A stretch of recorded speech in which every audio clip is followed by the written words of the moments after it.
Welcome everybody. My name is Angie Peacock. This is my video channel, Facebook Live, YouTube. Welcome.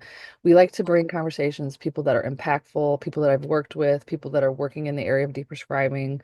Some of the conversations are very emotional for me, personal. This is one of them. I've been looking forward to this for a while. I'm happy to bring you Steph today. First, before we get started, Steph, will you just share a little bit about you as a person? As a person. Before, now, or during? Or maybe, I don't know. Let's talk about How are you? before. That's much that person I like a whole lot more. I like who I'm now too. Um, if anyone read the bio, I've always had a really good life. I've always been very energetic, active. I had a great career. I was an educator. I published books. I wrote and recorded children's songs. I taught preschool and kindergarten for 31 years. I traveled around the country as a consultant and did seminars for people. I was real involved with my children. We're now grown, and I have just wonderful grandchildren that I spent a lot of time with. Active equestrian, skier, hiker. This was all before, and I'm that person again.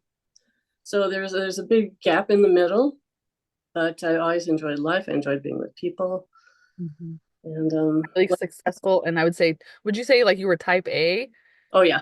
Yeah, go-getter, like a runner, like I'm gonna yeah, do everything, I'm gonna live life to its fullest? Yeah, yeah, yeah, yes, probably, yeah, probably did too much yeah, now that I look at it, but it was what I wanted to do. yeah. So you But had my a, my family always came first. yes. They're always busy. So I should give you all a disclaimer that today's conversation is going to be a hard one, but we think it's necessary and it's hopeful. We are going to get a little probably detailed about symptoms. So if that's something that triggers you, especially about akathisia, you might want to have extra support today or support each other in the comments if that feels good.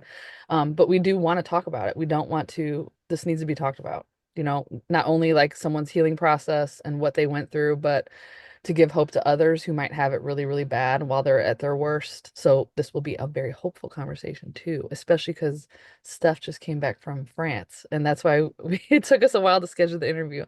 So let's start with what in your very successful life, go, go, go, busy, consulting, writing, speaking to people, what brought you to be on a psychiatric drug? Well, the first thing was that during menopause, I started having trouble sleeping. I could fall asleep, then I'd wake up, and then I couldn't get back to sleep.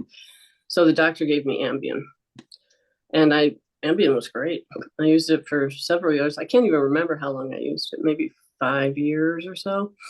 And all of a sudden, I started at the end of the 5 years, I started waking up with panic attacks, which I'd never had before. I would just wake up in the middle of the night. I'm sure all of you know what a panic attack feels like.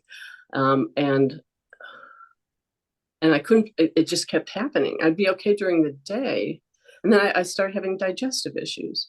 And I started having a lot of pelvic pain, just these weird things. But the panic attacks are what did it. So I decided that since the panic attacks were at night, it must be the Ambien. So I stopped the Ambien cold turkey, not knowing that you're not supposed to do that. Went into a terrible, terrible like anxiety, panic, can't sit still, walking around, crazy stuff. And so I called the doctor and he put me on Lorazepam. And so I started with Lorazepam once again at night for sleep. I didn't have depression. I didn't have overall anxiety. It was all sleep issues. And I'd say probably within 3 weeks of starting on low dose of lorazepam, I started to have interdose withdrawal. What I know now is interdose withdrawal. I had no idea. I just knew that I was getting more anxiety and it was getting worse. So I called the doctor again. This is my primary care physician. I called the doctor again, and he increased my dosage by 3 times. Wow. So I would take it maybe not all at once, but space it out during the day, and it just my anxiety was still getting higher, and all the digestive issues and other things were going on with my body. And so I started seeing a therapist for the anxiety. I have a chronic lung disease, and I thought that it was anxiety associated with being ill. And so I went to the therapist. She had a nurse practitioner she worked with, and the nurse practitioner told me that I had to get off the Ativan. Now, so it was never my choice. I knew nothing about the dangers of it. And I asked her why, and she said, because it's a bad drug and it does bad things to people. So in that respect, she was correct.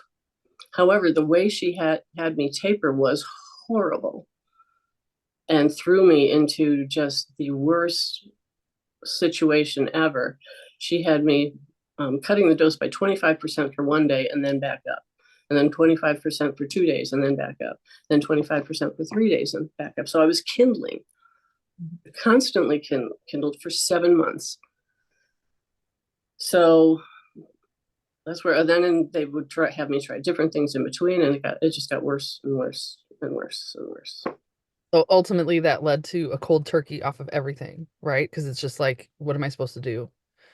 Or Well, I didn't know. I stuck with it for 7 months.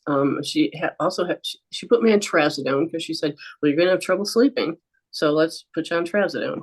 And she had me try propranolol, and then she had me try mirtazapine, and then the other things I cold turkeyed off of the propranolol and the mirtazapine. But with the Ativan, I think I got down to I was weighing it. I think that before I stopped it, I think I was down to like 0.17 was the weight. And she had told me when I was down to a quarter of a pill that I could just go off it. And she had never had anybody have trouble with this. And so when I was down to like 0.18, I was just fed up with taking it and I stopped. So yeah. I cold turkeyed off of that. And it just kept getting worse. And it seems that it was bad, but it got even worse once I stopped. Yeah. And I think so me and you met, I'm wondering, I didn't look, but I'm thinking like you were probably like a year off. I'm thinking around that time. Yeah, probably. So everybody in the audience, Steph was one of the people that I worked with that I was scared I would lose. That was one of the hardest. Like she just was suffering so bad, and I'm sitting here knowing I can't do anything to stop it, but I know how she feels on the inside of her body. And I worried and worried and worried. And her husband was a gem, and he was in our caregiver support group. So her husband was locked in, and I knew how well he was taking care of her, so I could see it from the caregiver perspective and how hard he was fighting for her, and at the same time like how hard her suffering was. It was very intense and it was complicated by the MAC lung disease, which my dad also suffers from. So do you want to kind of talk about while you're off now what kind of complicated medical issue you had that was complicating the akathisia on top of everything that you were. Um, I my lung disease. Basically, it's a bacteria that lives in my lungs and it eats holes in my lungs, and it got worse. Well, after I went off the switch, I think is probably because I couldn't do as much airway clearance because I didn't have any strength anymore.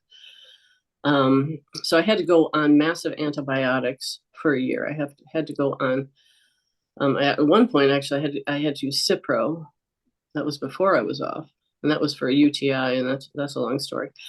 Um, and then I had to go on 5 or 6 different antibiotics, 3 of them IV antibiotics, and then others for a full year. This is after I had completed my taper. And I think that made everything work. I had no choice. You didn't have a choice. It was It life or was, death. it was life or death with my lungs. And so, um, yeah, so I had to go on it. And I think, and I've talked to my psychiatrist about that, and she does a lot of research into deprescribing. She's cited in a lot of journals and stuff. And she also feels that probably the antibiotics exacerbated my situation. I think, especially like the gut health arena, your immune system was hit. I don't know, obviously, but so you had a bunch of extra like gastro distress, and then it kind of grew into food phobia. And so I kind of want to talk about that a little bit. Uh, Food yeah. issues were severe. And so this is hard for me as a coach because I can see what people write in groups sometimes. And like if I'm working with somebody, I can't necessarily break their confidentiality and like comment something for others because that's not okay, right? So I would see Steph post in a group like, I am underweight, I need to eat. What about this protein powder? And everybody in the group would scare the crap out of Steph, who is eating less than 500 calories a day and starving and desperate to get food in her system. And I know that people were trying to be helpful, but it was kind of making also the situation worse, where now you really can't eat and you're terrified. And I remember you and I would argue, like, Steph, just eat the yogurt, just eat it. Come on, like, go get it and I'll sit with you and just eat it. You were like, no, Yeah, I can't, I'm gonna die. I was sure that everything I ate, and anyone who's tuning in, be very, very careful and cautious whenever any therapist, coach, buddy is telling you not to eat things, because I almost died from malnutrition and my brain stopped working. It literally stopped working properly because, and I was afraid that anything I ate was going to kill me. How did you, so we looked at our calendars the other day to kind of see when this was. So on August 2nd, Steph had a session with me and she came on and she was mumbling. And I was like, oh shit, I'm gonna lose her. Like, she's really, really bad.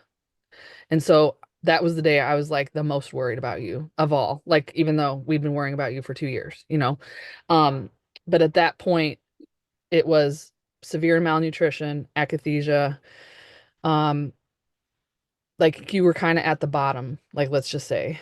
So then there was this turning point. And so when I saw you next was October 2nd. So in a matter of 2 months, you improved drastically. Almost overnight. It was almost unbelievable, like the change and the difference very quickly. And people say that that happens in our community and nobody believes it. And we kind of like did a forensic examination of it, like what exactly happened. Like, let's really look at what happened. It was a lot of things at once. So, do you want to kind of talk about the bottom first? Like, where were you at when it was the worst of the worst? And that was August 2nd of 2024, just last year. Um, sure. Sorry. um, And don't re-traumatize yourself by no, any. no, no, no. I'm okay talking about it. I mean, that's I'm okay with it. I just, because I'm okay with it, because I want everybody to know that you can get past this, because I was so bad. Um, in fact, when Angie says that I was, what you said, I was mumbling, I wasn't making any Like sense. you were rocking, and then I remember you were going like dip, dip, dip, dip, dip, dip, like you were making these noises, but there was no word I was coming. talking, so that's an indication something was wrong. I thought I was talking. Sitting there kind of staring at each other, and I was just sitting in silence with you, like, but I didn't, I had no words to say back because there was no words coming out. Oh, And I was geez, just like, she's bad. because I Or, didn't know it's like that. yeah. Um, so what happened was, my body was shutting down completely. My akathisia was so bad that my body was like doing its own thing. My arms would just be doing their own thing. I paced for pretty much sometimes 20 hours a day pacing. I couldn't do anything else. I couldn't think, couldn't unload a dishwasher, I couldn't make myself breakfast. I could get myself dressed. I was afraid of everything. But also with that, I did force myself to do things, even though I was scared to death to do anything. I did. I did force myself to drive around the neighborhood every day. I did go on a walk, even if it was 5 or 10 minutes, pretty much every day, no matter how scared I was. I was, one of the crazy things, I was terrified of Halloween decorations. Okay. It Yeah. was like it was like the DPDR. It was like there was a fine line between reality and fantasy, and I couldn't carry on a conversation with anyone. My children, who are adults now, and I have grandchildren. The thing that's amazing, other than my husband, who was just, everybody should have a husband like this. He just kept saying, "I'm not giving up on you. I'm not giving," because I wanted to give up on myself. I was ready to give up on myself because nobody should live like that. I had terrible anhedonia. I couldn't feel anything, any positive emotions. I couldn't feel love. I couldn't feel any happiness. I couldn't feel any peace. I couldn't sit still. I couldn't sleep. I couldn't eat. And I kept saying, this is, life isn't worth living anymore. But on the other hand, my children, I kept saying, you don't want to see me like this. I don't want the grandkids to see me like this. And they would say, Mom, We want to see you, even if it's like this. It's better than not seeing you at all. Yeah. And so I'd say, I have terrible akathisia today. You sure you want to see me? And they say, yes, it's okay. If you need to go in another room and pay for it. And it was just amazing. Nobody ever gave up. My friends would still text me or send me cards. And I had a tiny glimmer of hope, just a tiny spark, but I didn't think there's any way I'd get better. And I was so worried I disappointed everybody because I had such incredible love and dedication and devotion from friends and family and everybody. Everybody knew that I was a strong person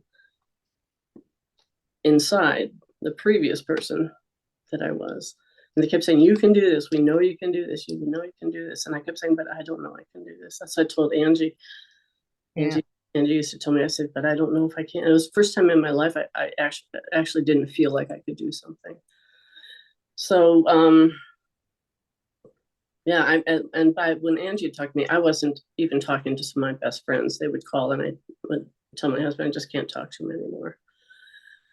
So yeah, I was in bad shape. So we before our we went live, we were talking about, let's talk about akathisia a little bit in more detail. So when I am talking to someone with akathisia, usually I ask them a series of questions to kind of see where they're at. And obviously if they're sitting there and they're moving, I can see it. It's kind of hallmark for me anymore because I see so many people with it. And then there's the mental aspect. And to me, there's also akathisia. I know there's lots of definitions out in the community. Everybody has their own point of view. Nobody's really researching it to have some concrete, hard definition. But in my experience, it's kind of a spectrum. And people that have it, sometimes they have it very intensely. Sometimes it's kind of mild. Sometimes it's moderate. Like it just depends on the day and depends on the person. Um, but it's like the most severest of severest conditions. And obviously, Steph, you know that you've had it pretty severely. Okay. So I kind of want to talk about the mental aspect because usually I ask a person like tell me what your thoughts are like because that tells me like where are they on the spectrum from like mild akathisia to like very very severe. Okay. So obviously I don't want to get too graphic, but the severe side is very visual, urges, suicidal, and more. Okay. I'll just put it like that. Also, akathisia has a way of taking all your weaknesses and everything around you, any little part of you that you didn't like, a vulnerability, a past mistake you made, something that you might have done recently, and it will just torture you with it. So akathisia can be very, very mental. And getting through akathisia is won or lost in the mental side of things. And it's very hard. Like for me as a client or as a coach, I'm always constantly trying to talk them off the ledge and give them, it's almost like Humpty Dumpty. They fall off the wall. They're convinced of all these horrible things that are happening and I'm permanent and this is never going to get better. And I read these stories where people had it for 10 years or whatever that happens to be that day.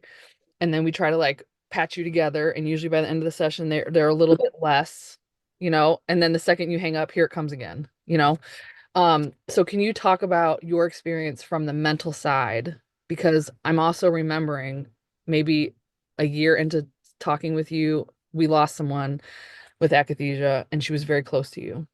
And when that happened, I thought, shit, that was the first time I thought I was going to lose Steph because when one person does it, it ripples through the whole community and everybody gets scared. And then that just freaks everybody out even more. So maybe can you talk about like how that impacted you? And then later, what was the mental stuff like for you? Well, when she decided she couldn't take it anymore, and I got the news, actually, her husband was in a care group with my husband, and he told my husband, and she had been talking about it nonstop. And I actually at one point had 2 days before she decided, I had to stop talking to her because she was being too graphic.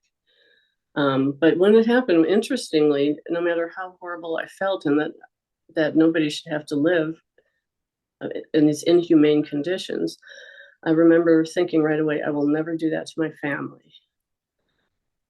So, but on the other hand, I also envied her. So it was kind of weird. I didn't want to hurt my family, but I also didn't want to go through this anymore, and so I envied her for that. So yeah, it did come up. Her memory did come up, and now I think of her and think if she only could have waited, she could have had it all back, because she was a pretty dynamic person. But the thoughts were just nonstop. It was like a ping pong ball in constant motion in my brain. It never stopped. I couldn't. And the funny thing is, I wasn't reliving past regrets. I mean, I had a good life. I was nice to people, and people liked me. We did stuff together. It was not, I didn't have, so it wasn't reliving past things. It was just, how am I like this? How could anybody even stand to be with me? How can my husband even look at me? I look horrible. How can my hair is falling out? I'm so thin. I look like I just came out of I'm in a concentration camp, and just horrible thoughts, just horrible thoughts about myself that I never had before, because I was like myself. So it's kind of interesting, because a lot of people bring up, that they're dealing with trauma that keeps they keep revisiting it. Well, the trauma was what the drugs did to me. I didn't have the trauma before. So it was a new side. I'd never experienced anything like that. I'd never had any kind of serious depression or anything. And it was like, what's going on? How could this possibly happen to somebody who never experienced anything like this before? And it was, like I said, it was like a constant pinball game. Just my brain was just pinballing off every thought. They never stopped. And then when my akathisia got really bad, I couldn't think to myself. Every thought I had was out loud. So I spent all my time during the day pacing around the house, talking out loud. My hands doing weird motions, and I never sit still, and just talking to myself about everything, anything. I looked like I looked like a crazy person. If I'd been out on the street, people would have thought I was a drug addict. Wow. So then basically we come to a crisis point. It's August 2nd. Your husband has got complete burnout. He'd been waking up all night, every night, all this time, because you'd get really suicidal in the middle of the night and you'd wake him up. And then you're not eating, you're down to 500 calories. You're isolated from your family, you're not really seeing friends, you're kind of mumbling. What do you think was the turning point? Like what happened after August 2nd? Well, my adult children and my husband decided that we needed to move, because we were living too far away from them. It was, and the only time that things seemed to go a little bit, tiny bit better for me was when I was with my children and grandchildren. And the medical care that I needed for my lungs is up in Denver, and I live 70 miles south of Denver.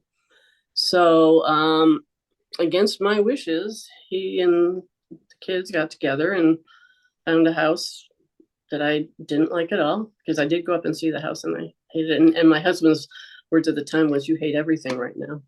So it was like my opinion didn't even matter. Doesn't And even matter what you think. Yeah.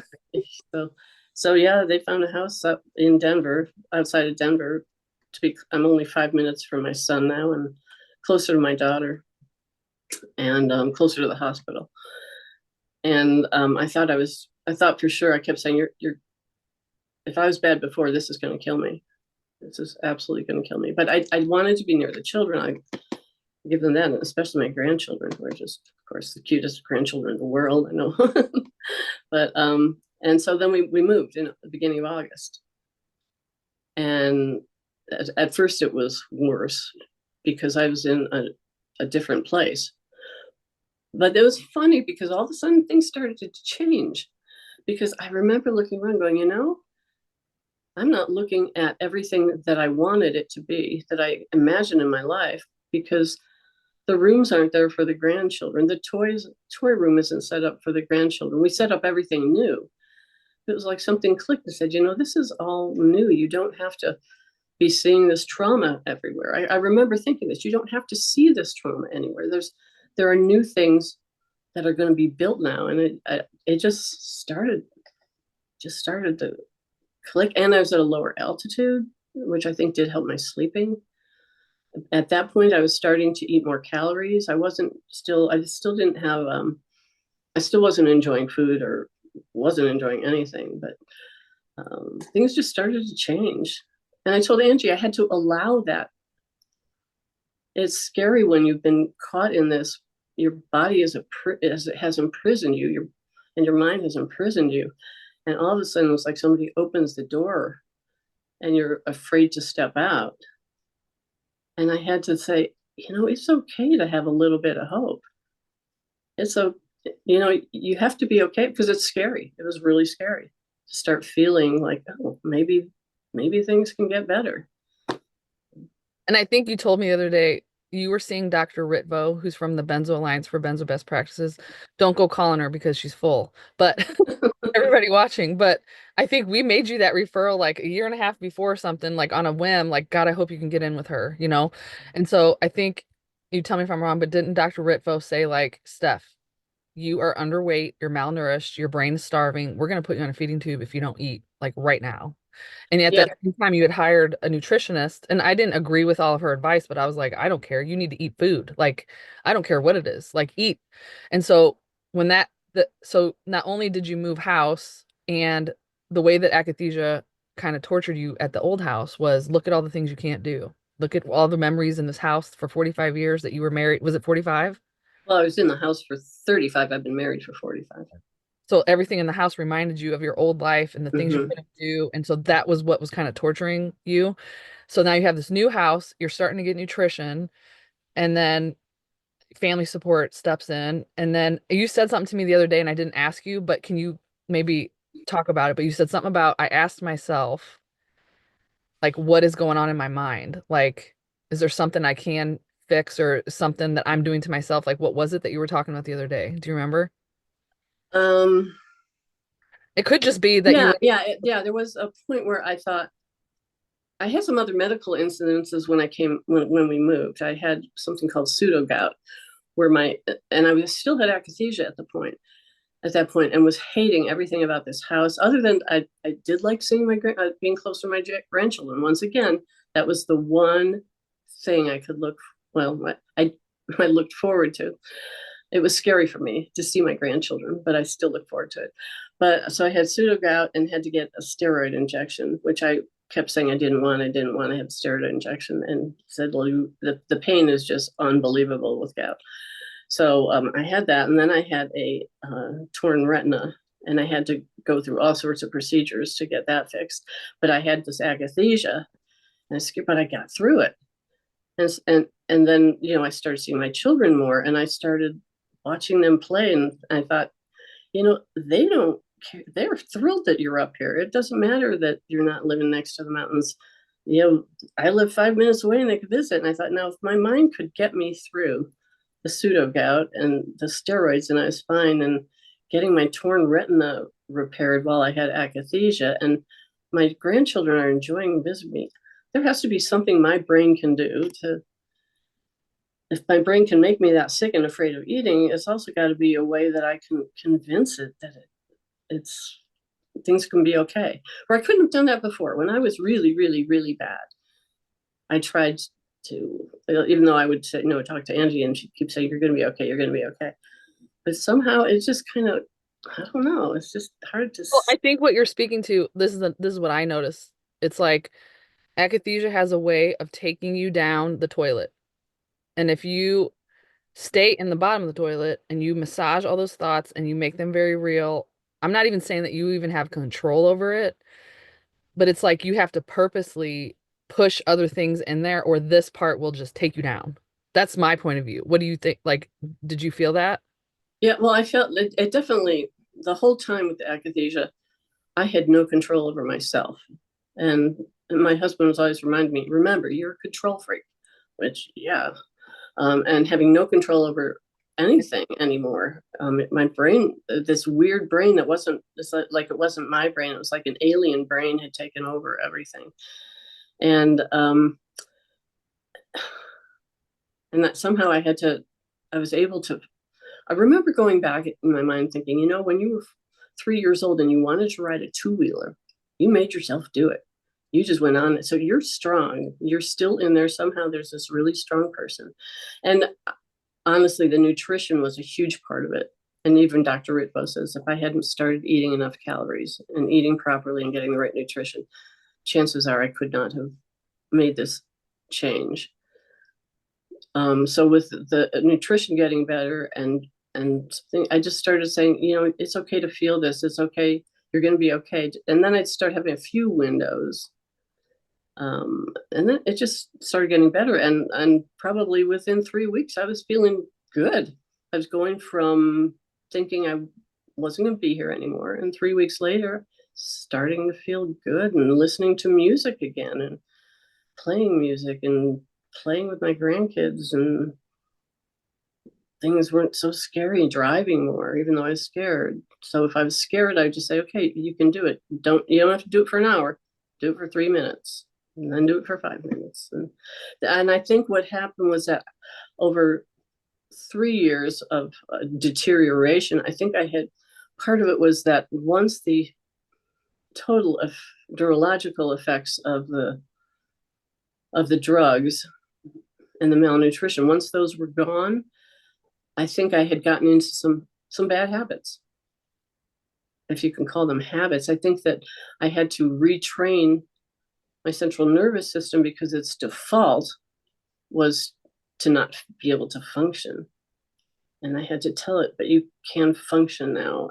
And it's Well, interesting. and the way I see it, it's like, okay, because you were in this traumatizing situation, you're trapped in your body, you're looking at the same things every single day. Um, you're terrified. The thoughts are taking you down. You are miserable, you're sick, you're terrified. It just had a way of taking you to the bottom. And then when there was such an abrupt change for you that took you out of your home environment, I'm not telling people to buy a house, okay? Please do not do I'm just saying the house, you could use it as a metaphor, right? I needed to get pulled out of my own head because I was stuck in there and I was believing everything it was telling me. And it's so seductive that way. Like you're not going to make it stuck because you don't feel like you're going to make it. Your body I has was sure I wouldn't. thing down. Yeah. I mean, how could I ever? I was so, how could I possibly get better? I No. mean, there was no way. Yeah. So I thought. But all it took was you're yanked out and you got a tiny glimpse. And it could have been your grandkid and you felt it for the first time, or wait, like I think you said it, you're like looking around like, wait, everything doesn't look freaky and weird. And your brain kind of like snapped out of that loop a little bit. Like, your brain And is still trying to tell you, yes, it is. I mean, it's like I would feel these things like, wait a second, I think I can listen to that music for a little while. And my brain's going, no, you can't. No, you can't. die. Yeah, you look at your grandkids running around, and they're having fun, and like, oh, but you're gonna get overstimulated. And I'm going, no, I'm not. And I'm not saying that you can do this when you are deep, deep, deep into it, but once things start to shift, you need to allow them, or I needed to allow them. And I needed to tell myself, it's okay. I remember the first time I had a good laugh in 3 years. It like startled me. It was like, wow, what is that? And it's like my brain was trying to say, don't laugh so much. Don't. And I had to kind of tell myself, it's okay. This is how it's supposed to be. Right. It's just weird. And I remember seeing you after October, like October was like the move, and you were like, "Oh my God, Angie, it's 80% gone." So what happened just for you, because I love this story, is that Steph came on Zoom that day. I hadn't seen her in 2 months. I was terrified, worried about her, but we were in touch with her husband Andrew to make sure, like, if something happened, we knew that Andrew would reach out, things like that. But she came on, and there's this little crack of a smile in the corner of your mouth, and I go, "What happened?" And she goes, "It's 80% gone," and I'm like, "Oh my God." I'm so happy for you, you know? And that was the day, like, oh, like we could all take a deep breath, like she's gonna be okay. So then, like, October, November, December, I remember you just like, it's like nipping at your coattails. You still kind of feel in danger, but like you're trying to trust and you're trying to be okay. And like, is this real? Is it gonna come back? Like you were kind of haunted by it. Yeah. Yeah, but I still could go back to, you're a strong person. So one of the first things I did was I made arrangements to fly to see my mother in Ohio, who I hadn't been able to see for 3.5 years. And now she's 95 and has dementia. So I missed, uh, but I was determined to go see her. And I was afraid with the akathisia that I would never see her again. So, but I kept saying, you can do this. You've done this before. You can do this. You can do this. You can do this. And every time that little voice says, no, you can't, I just say, and I still do it occasionally. I say, get out of here. Just get out. I'm fine now. I'm going to get through this. And um, And even I remember you had to sell your horse, which was like, I didn't sell him. I put him in retirement, and he's as happy as can be. then when you went back, can you tell how you went back to see him? I went back to see him the other day. Yeah, and he's just in a happy retirement home with his horse buddy, his best horse buddy friend. And I had to put him in retirement because I couldn't ride him anymore, and there was no sense. He was getting older. I'm getting older. He's 26, and so I was calling him from the fence, and he was like looking at me from a distance and looking at me, and all of a sudden he must have realized it was me. And he's a 26-year-old horse. He's still in good shape, and he just came galloping up to the fence, just galloping up full force to see me. And then he got his carrots and his nuzzles. And it was fun, but there's still the connection there. I miss having him nearby, and if this hadn't happened, I would still be riding him. But it's okay. He needed to retire. He served me well for 21 years, and he was my buddy. Beautiful. But So yeah. I think let's talk about the caregiver aspect. So your husband, the thing I love about Andrew, I hope he doesn't mind saying this. I think it's okay. But he would come to our caregiver group and he would just break down in tears. He didn't have anybody to talk to. Didn't. Yeah. And I could see how much he loved you and how much he wanted to fix it and how he just fought to keep you here. And I saw the love that that took. It was just like pure love. So do you want to talk about the caregiver side, kind of, I don't know, anything you want to share about that and love? Just like, Well, when you're in that situation, I mean, we've been married 45 years. We had a good marriage, or we have a good marriage again. But he used to say we still have a good marriage because we're still here together. Anyone who's gone through this, you can't imagine that anybody would want to be with you anymore. I never thought of that before. Um, and I felt like I was holding him back. He couldn't live his life like he wanted to because he, for 3 years, couldn't leave me alone for more than an hour, and an hour was difficult. So, yeah, it's just kind of like, and sometimes I hated him for it. I hated him for being there for me. I hated him for convincing me I needed to stay in this world. And he made, I was always the go-to person for our family. A lot of moms were like that, and he became that person. And he was great at just keeping connections open with the family. And he was just 200% devoted to seeing me through this. And he told me he's never, ever going to leave me. And he's just going to stay no matter what. And part of the move was because, this is one thing I had thought of. Our children live closer to here. And if something happened to me, at least he'd be near the children. So, yeah, it's awfully hard on caregivers. I still don't know how he put. I honestly, I was horrible to him, and I'd never been horrible to him before. I was absolutely horrible to him. I think he knew that it wasn't you though. And And that's what he says. Yeah. it's easier said than done because I mean, the caregiver side, you guys say horrible things to them. You can't help it. It's like a monster is inside of you and it just comes out like vile. I don't even want to repeat some of the things that I've heard, but it's like you can't unsay it because the husband heard it or the spouse, the wife heard it or whatever, but they know like this is not who I fell in love with and who I married. I know she's sick right now, and they do such, I don't even know how they do it. It's like Uh, they they remember that and it might hurt them, especially when you said it, but it's like they know it wasn't you and they aren't going anywhere. And yeah, that's what he always said. He yeah, said, and he says, "I knew it wasn't you, and I knew you'd come back." But I would apologize afterwards. But it's like there's an alien inside of you saying things that you never in your life would say. It imagine. was horrifying, and it was like it was almost out of body, like I could hear myself saying something or watch myself doing something, and knowing that I would never do anything like this, but here it was happening. And but he was there. He was determined. He was going to get me back. And He was really, the interesting as I never treated anybody else like that. I never did that to anybody else. He got all of it. yeah. I see it a lot, and I'm always struck by the amount of love it takes that to stick around. And I would say probably 95% of the people I've worked with, their spouses stuck around, and then like the 5% didn't. They just were like, "This is too hard. I gotta go." Yeah, I mean, I can understand, but have made it. I would not have made it if he. I mean, I couldn't stand him leaving me for half an hour, Right. alone if he'd walked out the door.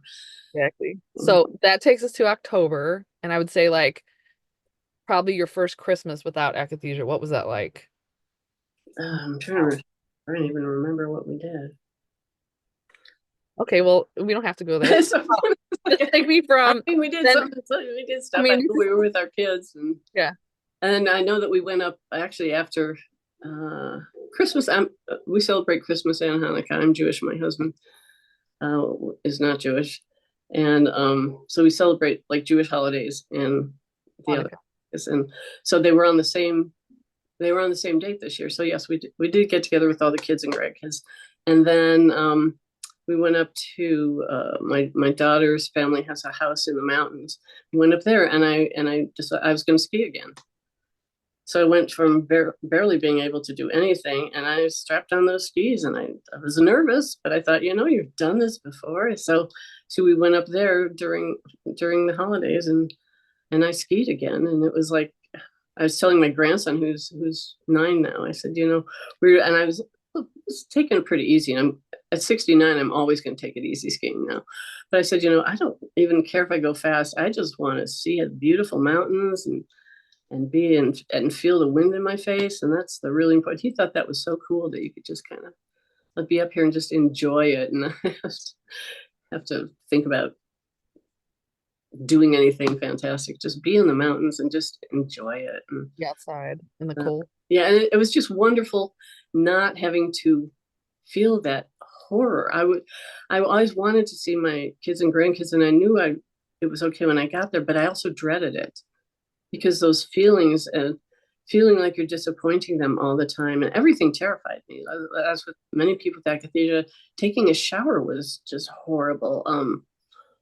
Everything scared me. So driving in a car to go see, or just being around my family, and it was scary, even though I had to remind myself. It was funny. It's like, you love them. You can't feel it, but you love them. They love you, even though you can't feel it. But it was wonderful, and it still is, to look forward to seeing them and know we're going to have a good time and know that we're going to get the hugs and kid around and have fun instead of being afraid of it. Yeah. And you also have to teach your brain that it's okay to like look for it. Yeah. Yeah, it's okay. And it's okay to have fun again. It's okay to feel love. It's okay to be silly. It's okay to this is all okay. They're not there's nothing to be afraid of because you felt it all before, and that's good. This is all good. And it was still in there all along. You didn't have access to it, but it was still there. Yeah, and that's what people worry about if they're going to get it back. Well, I did. I have. I'm certainly more grateful for it now than I ever was before. Mhm. But I always I was a teacher of little children. I loved being with them. I used to tell my husband I got paid in hugs rather than, a decent salary, but the hugs were worth it. And that all went away when I had akathisia. Everything went away. I was 180 degrees different than the person I liked. But now we're just looking forward to being with friends. I can go out to dinner with people. We can go. Angie said, my husband and I, one of our favorite places is France. We were both French majors and met in French class. And we used to go to France once or twice a year, and that had to stop. It stopped at COVID, but then with this happening after COVID, and that was one of the things that I wanted to do was I wanted to see my mom when I got better, and I wanted to go to Paris again. And so we just got back 2 weeks ago from Paris, and it's fun. Once again, the voice is telling me sometimes because I had to go up by myself a few times and go to the store. It's like, you're okay. Remember, you're okay. You've been here. You actually lived here for a little while. You're okay. And you just kind of, yeah, Walk with confidence. yeah. No, you're scared a little bit. And that it's okay to be scared. That's the thing. It's okay if you're a little scared, but you can still do it. Awesome. Okay, Yeah. so I think the next question I have is, um, I already know the audience is probably thinking this. Okay, so did the symptoms just shut off like a light switch? Did one set of symptoms shut off like a light switch, but other ones kind of eased off gently? Can you talk about like since August, what has that healing looked like for you? Because I know they're big in the comments. Like, what was that like? Yeah. It wasn't compared to living with it for 3 years, people think it seemed like all of a sudden, but it wasn't. It kind of was like the embers of a fire. The fire goes out and there's some embers that are still glowing, and then without any kind of fuel, they kind of lessen and lessen. So it just kind of things just started lessening. So yeah, it wasn't one thing went away and then another, although I did start getting some sleep, and I know that made a huge difference because I was only for 3 years I only got like 2 hours sleep at night if I was lucky. So that and not eating, yeah, it's just all of a sudden I would do something and think, oh, you're feeling okay about this.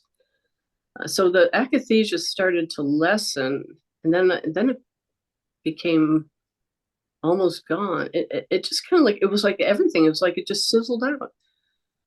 It just fizzled out. It kind of, everything just kind of Slowly. fizzled out. And all of a sudden I started liking to eat food. Mhm. And then I started suggesting we go places. And yeah, it just kind of, It's almost like I'm thinking of like a teeter-totter where as soon as you got like a little bit on this side, it kind of went whoop. And because you were building safety on this side, you were like, it's okay. We can do this stuff. Don't be scared. Don't go running back to the house. The second you got a little tickle of it, you were trying to teach your nervous system the danger is over. We're safe now. It's okay to feel. It's okay to do things. You might still be a little scared, but you didn't let these voices take you back over and go hide. And I'm not saying that that's what everybody should do. That's just what Steph did in her recovery. You know what I mean? and it's still, even though I'm doing so well now, I mean, I'm doing really well. It's still, that voice still pops up. But back there. And Yeah. it's still my husband got sick. We had to go to the ER, and yeah, that voice is popping up going, oh, and I remember at one point I thought I really felt like standing up and pacing. But my mind said, if you start pacing, you may never stop. I had the same thought. That's so weird. We've never told me that before. I had the same thought. I was laying there in my couch one day and I was like, that's it. I can't lay here anymore. I have to move. I have to pace. And then I had this thing say, don't, once you start, you're not going to stop. That's exactly what I thought. And I sometimes still get some weird akathisia hand movements that start. What do you tell yourself when that Tell happens? myself, stop. She's like, stop. You're not there anymore. You're It's better. fun You don't need to because do more. I had the experience where like year 3 or 4 off, I started doing the movements, like a little bit of rocking. And like when I would get to the grocery store aisle, I would start kind of tap dancing. And then one day, I think I was probably 5 years off. I don't even know. But I said, Angie, stop it. Cut it out. Like I Yeah. yelled at myself. And when I did that in my brain made the connection. When we get to the cash register, actually, that's relaxed time. That's not dancing, tap dancing time. Okay. Cut it out. Stop it. So it was like, because I yelled at myself like that, I swear, neuroplasticity wise, I must have told my brain it was a loud enough yell that, like, no, wire in, cash register equals relax. And then it just worked. It never came back after Yeah, that. It I was think, wild. once you've done that a few times, Yeah, it your starts brain better, tunes. even if things are pretty scary. Yeah. So yeah, Yeah. Okay, so I am scanning the comments because I couldn't see them on my phone for some reason, but people are saying you have the best husband. Your husband is amazing stuff. yes, I have a person saying I can't even imagine a day without akathisia or an hour. I can't wait for my first holiday without it. Someone else says it's like you're possessed. Your mind is not your own. It feels completely broken. It makes me hopeful to see that it came back for you. What else? It's been the scariest thing for me, not being able to feel my children, even though I know I love them. it's heartbreaking, absolutely heartbreaking. Yep. Somebody else asked a question. When did the mental stuff start letting up? How did you know it was getting better? You have anything to say about the mental stuff? Once again, it just kind of fizzled out. I stopped having those popcorn thoughts all the time.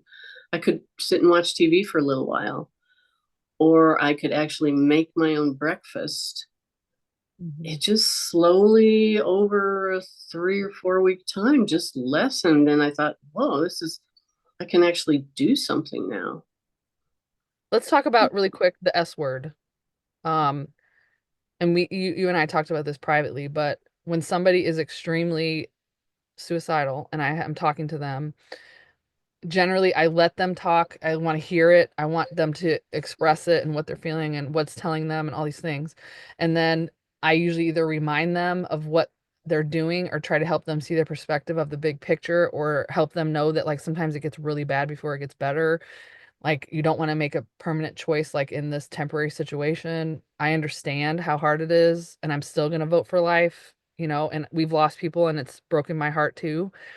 And I understand like kind of why someone would do that, and I'm surprised that I didn't, and I'm so happy that I'm still here. So, can you share like what kept you from doing it?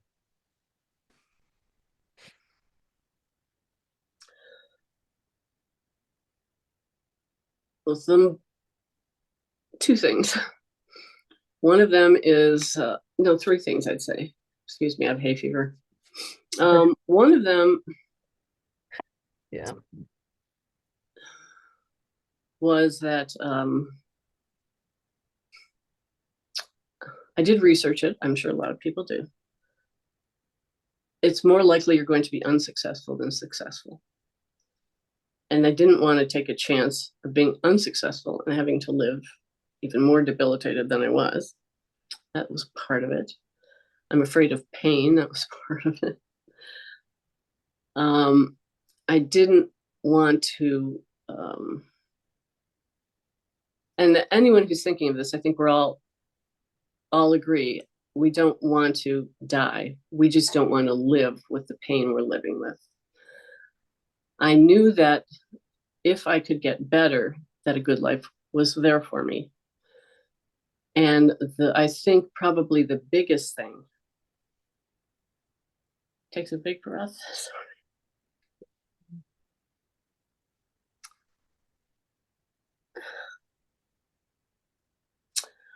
was that I couldn't leave that legacy for my children and my grandchildren. I know they knew I was strong and they needed me to be there for them. And the last thing I would ever do on purpose would be to hurt them. And my husband had pointed out at one time that not only would it hurt them, but it would hurt generations to come. That this lives in your family. And I love them so much. And even though, I couldn't feel the true love, I knew that I loved them, even though I couldn't feel it. It's like the last thing I would think I would ever want was for my grandchildren to have to live with what a bad decision I made. And I think that also had part to do with my becoming malnourished, because I figured if I could just die naturally and not eat, then that was an honorable way to go. Yeah. And but And I hear as you're saying that, it just feels like such a heavy burden. Like not only are you suffering, but also you want to stay alive because of your family, but I also hear a lot of love. Like I just want that back, and I want them to be okay, and I want to be with them again. Like it's so and I want them to know the strong woman, mother, grandmother that was there, who was always there for them and so involved in their lives. And I also had a granddaughter that was due to be born in December. And thinking I would never meet her was a lot. I mean, it took a lot to stay alive. It was harder to stay alive than to not stay alive. I will tell you that much. And that was when my friend took her life. It was like, that's why I, in a way, envied it. And I thought, she's really brave. And I'm not that brave. But boy, am I glad that Angie kept saying, you have to hang on. We have stuff please to do. You don't have do to it. hang on. You have to eat. You have to hang on. You have to hang on. And my husband would say, you have to hang on. And yeah, I always I'm wanted to hang on. I just didn't know if I could. But I yeah. did. And you can too. I'm telling everybody out there, you can. I'm having a great life. Things are wonderful.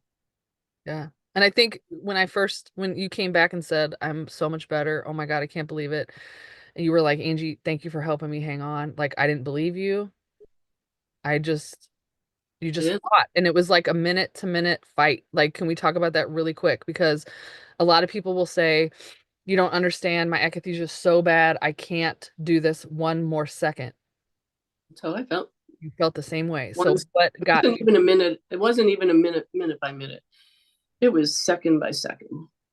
It was just, yeah, just fighting? second Fighting. by second.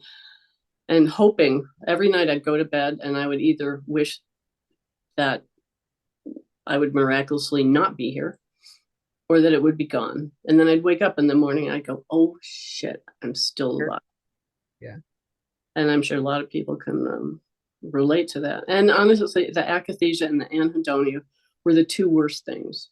I think other things I would be uncomfortable and terrible, but not being able to feel any joy or love or happiness or enjoy music or anything, not enjoy being with your horse anymore, your grandkids, and your body just betraying you and doing its own thing. That was the worst torture I think anybody. I say we never keep our animals alive under these situations. But I'm glad I made it through thanks to Angie and my friends. I have some wonderful healing buddies who are probably maybe watching right now and Watching. I know with they me are through the they worst of it. they were begging me to, when are you going to talk to Steph? I want to hear the whole thing. You know? Yeah, So now you are a person that that ripple effect of you staying alive and getting through it helps other people stay alive and get through it. I hope so. That's why I'm doing this because it is hard to talk about because you want to just forget that it happened. But if I can just help one person realize that I was so bad. Angie told me, Alyssa told me, my psychiatrist told me I was one of the worst cases they ever saw. And if it can turn around for me, it can turn around for other people. You just don't know when. You just got to hang on, and you just Shows gotta. up. Eventually that tomorrow comes. I'm looking at the comments right now. So there's 3 people that I know personally that have severe akathisia in the comments right now who are watching these words come out of your mouth. So we hope that they take this into consideration too. But I want to say one more thing about windows. I think in the communities online, there's a lot of expectation like by 2 years off, I should be better. You know, I should have windows by now. Why am I not getting windows? Why aren't things better? Why haven't I turned a corner yet? Do you want to talk about like maybe some of those doubts that you had and um maybe if people are having those doubts in the audience, what would you tell them about that and the doubt? Well, I seldom had windows, and if I had them, they would last maybe a couple hours, and it was always in the evening. And it wasn't a complete window, like No, 100%. no, some people call them dirty windows. And I used to tell my husband when we ended up sleeping in separate rooms because he had to get some sleep because I was going to wake him up in the middle of the night, terrified. I would say, okay, well, say goodbye to me because I don't know who's going to be here in the morning because my personality, between a window and the akathisia. So I did not have all those 3 years. I seldom had a window. And then towards the end, I didn't have any. So Did I get know, worse and before you got Baylissa used to say that too. Things often get worse before they get better, and they're so bad when it gets like that. You can't believe how could better. you get better from this? I would never have believed this, Angie. I mean, everybody who knows me. I mean, my friends I would call, they were all crying when I call and say, I don't know why, but I'm better. I don't know why. I think you have to find that 3 year old, stubborn 3 year old inside of you that that insisted on learning to ride a bike no matter what anybody told you Yeah. and just know that. I heard a quote the other day. It was from a Holocaust survivor, and they said he survived the Holocaust because it's like a parent taking away your favorite candy. Because they took it away from you, you want it that much more. Like, I want my candy back. Like, I am getting my candy. Like, he was that obstinate Yeah, inside of himself, you know? And yeah, I that mean you it's want your life. Like, I want my life. You're not going to take it, yeah, you know? yeah, and yeah, it's just and I knew the whole time because I'm fortunate that I had a good life before. I knew it was waiting for me, and I would tell myself if I could only hold on, I know it's waiting for me. And this is unusual. I didn't lose friends. There are a few friends who dropped out of touch, but I'm kind of in touch with them on Facebook. But my friends stood by me. I think because I let them know what was going on, and we didn't talk a lot because I couldn't talk. I would text a sentence or two every month or two, and they hung in. And I knew that life was going to be okay if I could get better. So, to someone who's listening, because I can hear it, I just know my audience very well. Mhm. They might say, but I didn't know what my good life was like, or I don't remember how it felt to be healthy, or everyone has left me and I'm by myself and I'm doing this by myself. For somebody like that, what would you say? from what I've heard from other people in that situation, is it's your opportunity. You're going to rebuild your life because it's going to make a difference. You're going to appreciate things so much more. And any, I will say that I'm more courageous now than I was before. And so just that fact of when I'm scared to do something or hesitant, I say to myself, "Hey, you just got through 3 years of akathisia, and Like that this means speed that jump you is can nothing. get through anything now." So I think if you've been waiting to do some things in your life, like when you were younger or before this happened, I always wanted to. Well, once you get out of this, there's going to be your opportunity, and you will find enormous strength inside of you. um, that's I guess that would be the main thing. You have the fact that you're here, the fact that you're on this whatever it is webinar, Zoom will call, the fact that you're here means that you do want to get better. And so just keep that. You do want to get better, and you will. And you can choose which life you choose to have afterwards. Because everything's taken from you and you're kind of starting at the bottom anyway. And I agree with you. My relationship to fear is completely different now. I'm like, okay, there's just a little uncomfortableness. It's okay. My body's scared. All right, we're going to do it anyway. I mean, I walk in the dark in the middle of the night in the middle of nowhere with coyotes around me and it does not faze me at all. I'm like, but I was scared of basement stairs. I'd run up the steps like, oh God, you know, before this happened. Now it's like, I mean, who cares? Like I'm in the dark. It's fine. I can see, you know. Okay. Well, what is there anything else you can think of that you want to say before we close on the hope thing? I guess just you just got to believe it, and you don't know when. And that's the hardest thing. Everybody says the hardest thing is you don't know when it's going to change, and there's no reason it should have changed for me as quickly as it did. There's also no reason I should have suffered like I did. I told Angie this one thing. Some people feel they did something wrong in their life and they're paying for it. That is so absolutely wrong. Don't ever think that. There's no reason this happens. It's just bad medical advice. And if you're still here, you're stronger than you give yourself credit for, even though it feels horrible. And if I can heal, and I'm not 100% there yet, but I can tell improvement every month or so. There's definitely improvement, and I'm probably about between 90 and 95% now, which is pretty good. I mean, I take that. Before I would have taken 25% improvement, but if I can get better, and don't be on forums so much. If the forums are triggering you, get off them. And I did do that. I stopped getting on the forums. And don't let anyone tell you you can't eat this stuff. They're wrong. They're absolutely wrong. It almost killed me listening to people about becoming vegan and Intolerant, histamine and glutamates and stuff. I almost killed myself because of that. really So did. yeah, be sent if you can. I mean, that voice is telling you you're going to die when you do these things. You're not going to. Now, one thing that Angie and even my psychiatrist would say, well, you feel so horrible anyways. Why don't you just eat it? Are you going to feel worse? It's like, no. Well, then just eat it and see. We It's were so like, horrible anyways. just get the freaking protein and stick it in there. And I listen, I get it because I had built food fear too, so I understood that. It wasn't that I was trying to be mean to Steph. It's like her life is in danger and people are telling her the protein shake amino acid's gonna kill her. I'm like, no, this woman's gonna die if she doesn't drink the Yeah, protein. and No? I did think it was going to kill me. Yeah. I It honestly, feels like that too. Your body is in such a fear state. You're afraid of everything. I can't even drink water because what about the magnesium in the water? exactly. Like your brain just goes off the deep end, you know? So Yeah. so so my final thing is, if you're here and you're watching this, then you are strong. You're more strong than probably 95% of the people in the world. And if you can go this long, you don't want it to be for nothing. If you hung on this long, if you do away with yourself, why did you stick around for 3, 4, 5, 6 years? You're working towards something, and believe that. And you might not heal 100%. Maybe you'll heal 90%, but 90% is darn good. Even 80% was great. So if things change, I'm older now, so I can't expect it to be the same. Yeah. I told someone yesterday, you know, people are always like, well, Angie still has lingering symptoms at 9 years off. I'm like, I'm lucky that that's all I have. After what I've been through, I don't care about my lingering shit. Who cares? I'm alive. Right. Right. Like I have my life back 120%.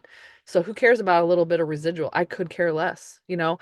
I'm not looking for perfection, but one more thing I want to ask because I think it's important. I always think about this. Everybody you kind of hinted on it a little bit, but how do you think this experience changed you or the way that you view life or your family or yourself? Like, in what ways did it change things for you?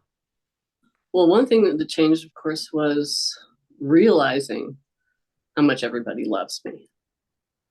You know, the fact that my children wanted me around them and my grandchildren, even with akathisia, says just amazing things about my children and friends. So just realizing how much I'm loved. I mean, knew I was loved because I'm just kind of that kind of person. Everybody's got to like me, right? But that they would stick around even in my worst times. So I'm much more grateful for everyday things, just little everyday things. I'm just grateful, you know, go outside and see the stars or a beautiful day. So I have a lot more gratitude where I took things for granted before. And that the other thing is that I don't push myself so hard anymore. No more type A? Are you No sure? more. I'm not Yeah. doing that I anymore. don't think I can totally get rid of I know it. it's hard. I'm still working on it. I know. But it's a heck of a lot better. I'm not type AAA anymore. Yeah. I think I've Which one? downgraded. This is a friend of mine said this. I was laughing with him once when I got better, and I said, "This is Stephanie 2.0. This is the new version, and I'm not as intense. I'm not so hard on myself." And I let myself just enjoy things. Say, you know, I can wait another day. I don't have to clean up the house today. I don't have to. I don't. I don't have to worry really what I'm doing. I don't have to impress anybody. I just, Just be. yeah. I'm just happy that I'm here and that I have people that love me and care about me and people in the benzo community that stuck with me at my worst because I was not very encouraging or positive. We're not fun to be around at that low point. No. No, we're Oh, not I'm so fun. happy you hung on. I'm so happy. So happy, Angie, that you were Well, there for me. that's what I say about this work. Like akathisia is so hard to support, and especially because I had it and I could feel it. You know, it's like I don't feel it, I remember it. So I know when you're talking to me, I'm like, I know what she's experiencing. This is real dark. You know, I know how dark it is. And so, but when you see somebody pop out of it, and Steph's not the only one I've seen heal from this, okay? So when you celebrate that moment with someone, like, oh my God, you were right, like the community was right. I'm so glad I hung on. I am getting my life back. I can see the light. Anything that's lingering, it will take care of itself. I already know. I can trust the rest of the way. I just need to, you know, I'm so glad I fought for my life.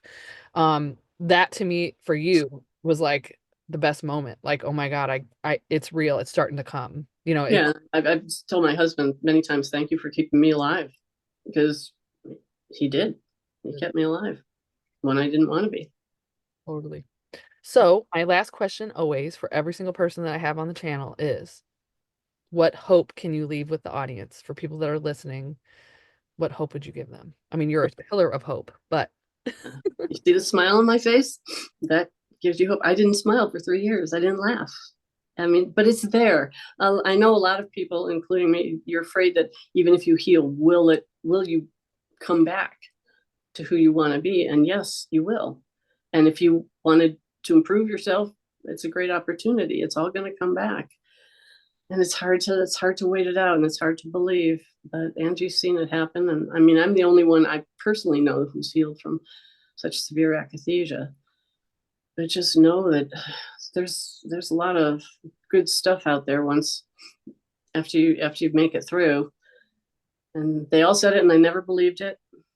So you don't have to believe it in order to heal. So that's the other thing. You don't have to believe it's going to happen, but it will. just got to stay alive. That's Yeah. it. Bottom line. Yep. And you used to tell me that all the time. That's it. Stay alive. That I'd was our hang up and mantra. I'd go, nope, she's wrong. He's Oh, wrong. yeah. We would like when I would hang up with her, I'd be like, Steph, stay alive. And then we'd hang up. You know, like I just want to leave her. Like, that's all I need you to do. No, That's it. she's Nothing else. You don't have to eat a certain diet or do certain mantras or neuroplasticity programs. No, stay alive. That's it. Just stay and you alive. get a carton of ice cream and I'll sit here with you while you Yeah, I eat said that one time. Like, go get that. it. What are you craving? Go get the ice cream. I'll sit here. And I did do Oh, we yeah, tried everything and it worked. Okay, I'm just so glad you're staying. so much. That's all that matters. But yeah, just know it's going to happen. You just don't know when. So Yeah. you just Like gotta a time, the sands of time, that thing. We all have so many sands, so many little dots the of sand. brains in, yeah. Yeah. And your grain will finish and then you'll be like, oh my God, it's real. You know? All right. Well, thank you, Steph, for first of all, for letting me trusting me enough to help you through that and watching you heal. Thank you for everybody else in your family for keeping you alive and for you staying alive because I know how hard that was for you. And I'm just so happy and so proud of you. And when you sent me pictures of you in France, I was like, that's what she fought for. Her horse, her family, France, like all these her going to see her mother, like all these things were kind of up there and she got to do all of them. Like it all. Grandchildren. One day when my grandson said, "You can babysit for a while. What happened?" And I said, "Well, I was really sick. I mean, even though I saw him," and he said, "But you're not sick anymore, and you can babysit a lot." And I said, "Yeah." And then he goes, "That's so awesome! It's like double awesome." I said, "Yes, it is. It was such It a is great double place to be. awesome. It is double awesome to be here again." So you're all going to be double awesome at least. You just got to hang in Write it down there. there. Okay, so thank you so much for everybody that's watching. I hope that you cherish this conversation as much as I did. And I just, you all need to know that healing is possible. When you see that word permanent, delete it. Please do not believe that. Please. Right? What do you Yeah. think? Yeah. And the other thing is with the permanent thing, your brain is telling you this crap and your brain is getting programmed, whether you like it or not. And at some point you are going to have to tell your brain to, yeah, to stop because you can stay in the spiral. I could have stayed in the spiral forever. But at Yeah. some point you will know when it's time that you can do this. Because like I said, years ago I couldn't do it. But there will come a time when you can say, no, stop. I don't have to do this anymore. Little increments of it. Yeah, the P word, we don't use that word around here. Other channels might, but we don't see that. We see I people getting believe it. better. Yep. Yeah. Okay. So Thank thank you so you. much, Steph. I hope you enjoy your beautiful day in Denver. It's you have nicer weather than we do, but I'm gonna go take a walk to the farmer's market and feel the sun on my skin and buy some tulips. And I hope you Oh, have nice, a nice. beautiful day today too. And thank you Yeah. everybody for coming. And please share this interview with someone if you know that they're suffering from akathisia so they can have hope today too. All right. Thank you guys so Yeah. much. Thank you.